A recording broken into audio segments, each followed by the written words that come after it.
In a small village nestled between emerald fields and vibrant forests, there was a young girl named Maya. She lived with her grandmother, Lila, who was known for her wisdom and kindness. Their home, though humble, was always filled with love, laughter, and the smell of freshly prepared meals. One evening, as they sat down for dinner, Maya noticed that there were leftovers on her plate, more than she could finish. She sighed and pushed the food around, thinking she'd leave it for later.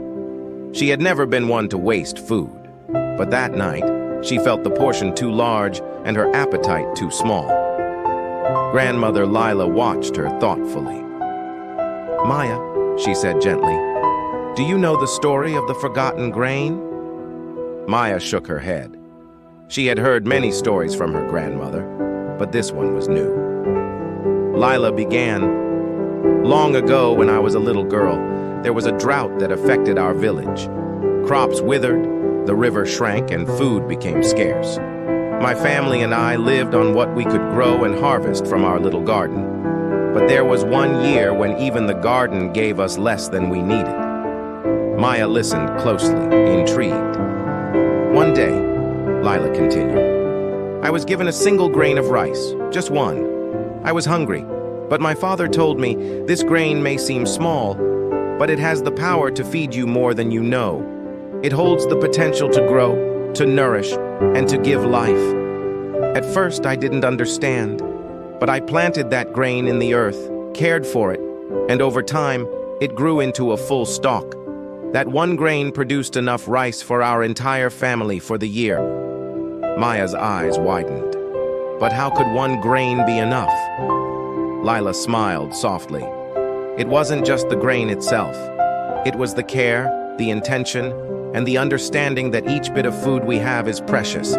Every grain, every morsel, is part of something bigger, something that sustains not only us, but the world around us. Waste, however small, is like forgetting that we're connected to the earth, to the seasons, and to those who provide for us." Maya looked at her plate again, this time with a new perspective. She gently pushed the leftover food closer to the center, thinking about her grandmother's words. "I didn't realize that every bite, even the smallest, holds so much value." Lila nodded. "That's right. Food is a gift. Even when we have plenty, we must remember that there are others who have less.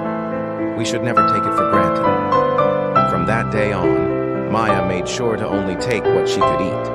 If she ever had leftovers, she'd find a way to save them for later, or even share them with others in the village. She understood now that food was more than just sustenance.